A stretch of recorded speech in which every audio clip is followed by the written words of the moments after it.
Every story has to have a cinematic point of view. And if we were going to be telling a Hannibal Lecter story, one of the things that was necessary going into this was that we had to have a very specific design element to this show. And if we were talking about a man's descent into madness, we had to communicate that visually.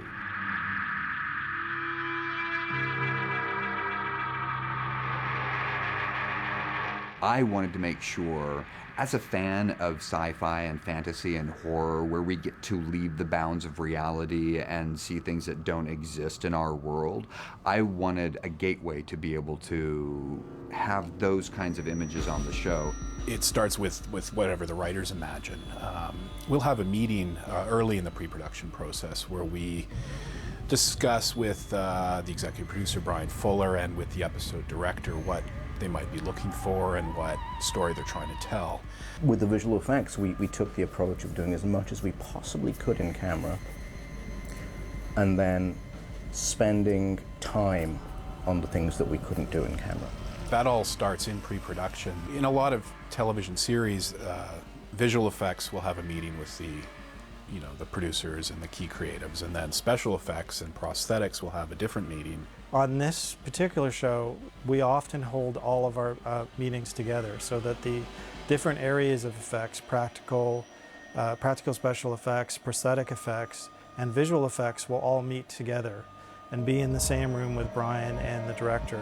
We can come up with something where we use a bit of our talents and a bit of their talents and mix them together and come up with a better effect. We had to find a way, going into the first episode, that we could deliver great-looking imagery that felt real, because here's the thing, if you're doing a thriller, a horror, the moment the bad effect is there, you pull the audience out of that suspension of disbelief. You had them at the edge of the seat and they flip back.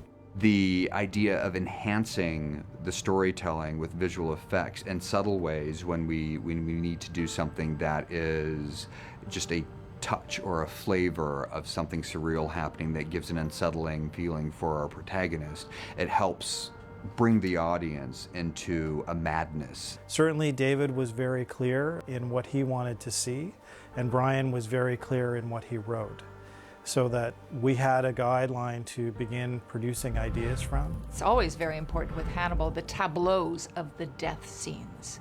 And in doing those tableaus, it's a combination then of the visual effects coming into what has the prosthetics already done. Will Graham's first exposure to Hannibal Lecter's crime was finding a young woman impaled on a severed stag head being pecked by ravens.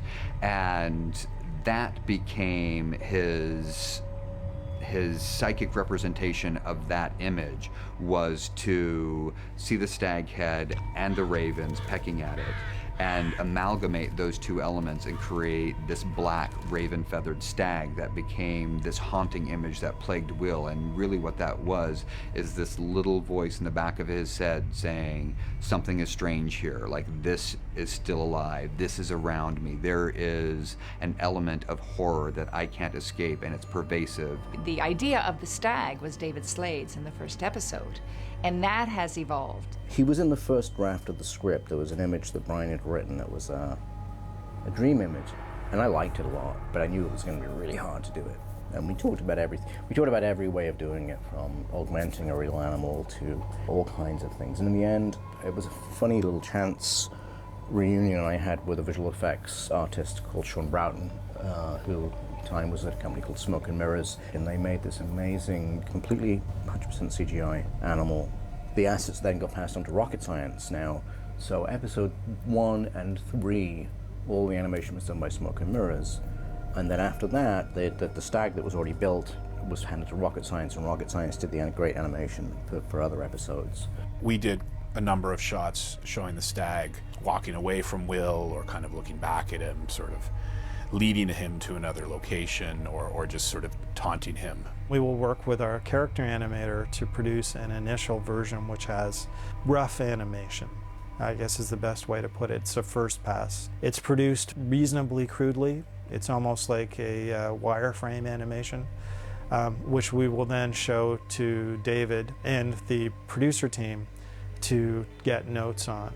All of those shots were basically done by shooting live action plates of Will, and in all cases, instead of using green screen, we would rotoscope Will and place the stag in the shot using 3D tracking, 3D animation and rendering techniques.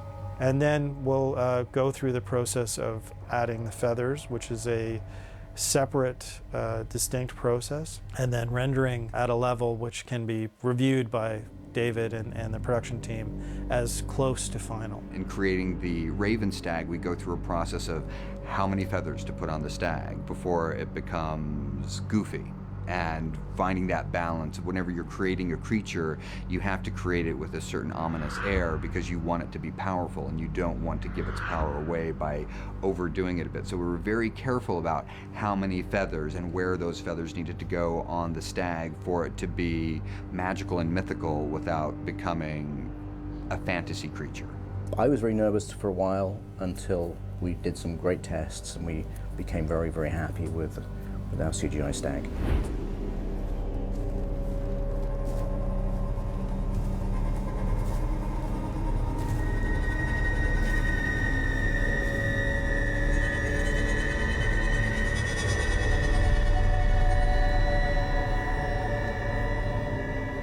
One of the things that visual effects does for us is helps us get on the air. So sometimes we film something that may be too much for broadcast television. You can have people being decapitated, their bodies cut open, but if you show their naked bums, no way.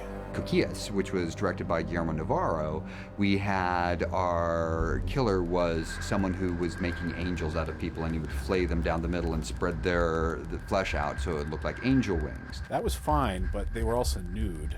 We had this fantastic shot coming into this hotel room where these people had been staged at their desks. Yet we had nudity because their bums were bare and you could see their cracks. So that became unsuitable for broadcast television, and we got a note that we can't show this shot, which was this beautiful cinematic shot. And I was like, we have to show this shot. It's gorgeous. It's a money shot. That's our show. We ended up covering their backsides with blood. And I was like, what if we filled that butt crack with blood so you actually couldn't see that there was a crevice? And they said that would work. And so Rocket Science came in and they carried the blood down over the butt crack and filled it up so you didn't actually see a crevice, and we were able to broadcast. There's no accounting for that kind of taste, I suppose. But hey, it fed into the look of the show, and the imagery was actually, despite sounding really disgusting, kind of beautiful.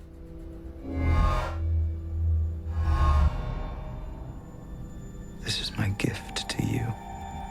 Our minds, which are the most sophisticated virtual reality system known to man, is the way to communicate a man's descent. And Will Graham's story in the first season is about his descent into madness. So we needed a cinematic vocabulary to communicate that. Months of thinking and planning went into Will Graham's decriminalization process. How things would disappear from scenes. That effect was initially described as a pendulum in Will Graham's mind. It was not sort of fully established when we began production on episode 2. It was still being worked on the pilot. We worked together with Smoke and Mirrors to develop the pendulum effect for reversing time. And then we worked out how we would do some of the specific moments. So in each case, we tried to figure out what shots of a particular crime scene could be presented as a time rewind. The way we did it is lots of different ways, but all meticulously planned, well in advance. Lots of meetings with special effects. So the moments that we worked out for the pilot often involve reverse high-speed photography, blood spraying against a wall and then reversing backwards, or stepping through the moments of the murder scene from Will's POV, but doing some of them in reverse or with a creative visual treatment. Most of that stuff is done in camera and then cleaned up digitally, but the process of approaching it was something that was heavily tested. So, we had a thing called a dingus. The dingus was a 1 foot Kino flow, which would be swung over the back of the camera, so that the light that's going to be there, and it's not going to be there when we see it, but it's going to be there digitally later, is actually reflecting light into the room. Something that has to be thought about, something has to be planned, something has to be built, it has to be tested, it has to be shot. So in episode 2, we set a camera up over the Grizzly Mushroom Field crime scene, and we started removing bits and pieces progressively. We had the actors start in the shot and then leave, and then we started removing mushrooms and emptying the grave of the guy in the foreground. That gave us enough pieces to create this time rewind effect where the mushroom field changed over time during the pendulum effect. We enhanced that with some CG mushrooms as well. It's a lot of stuff, and it's, you know, and it grows and it changes, but the one thing I can say about that stuff is it's a lot of planning, really. The bit where you're doing it is never the kind of bit where you're worried, and that's the kind of like, okay, now it's quite methodical. One of the wonderful things about working with the visual effects team is that they can augment our production value in a relatively cost-effective way that gives us things that don't exist. So for instance, in the Baltimore State Hospital for the Criminally Insane, we have a relatively modest building, but we need it to look like an institution. Creating environments or altering environments is a very common visual effects technique in general. It's something we do all the time for lots of shows. We shot an existing building in Toronto. Just the front part of the shot is a real building. The entire back structure is a visual effects matte painting. So they enhance that little building into a large kind of behemoth building that has an oppressive quality to it. That is where the criminally insane are stored to protect society. That was challenging because a lot of the exterior shots that were done, a lot of the establishing shots that were done for Hannibal were shot time-lapse, basically with a still camera that took, you know, images over several hours where the light is constantly changing. The sun might be going in and out of clouds, the sun's moving across the sky over the course of the shot, and it was a challenge to replicate that lighting on a matte painting. But again, you know, it's constant dialogue with rocket science, talking about how we always discuss how we're going to do all the visual effects shots. I generally have a very clear idea of how I'm going to do a shot, and I discuss it with them, make sure they're okay with it, and then they get all the things that they need, and then we go and we do it in a way that can be expedited for television. We're very dedicated to doing a quality production, and so it's vital for us to not put anything on screen that we can't defend. You know, it's funny when you think that it's a heavy visual effects show, it's like you don't think it is, because everything is pretty seamless.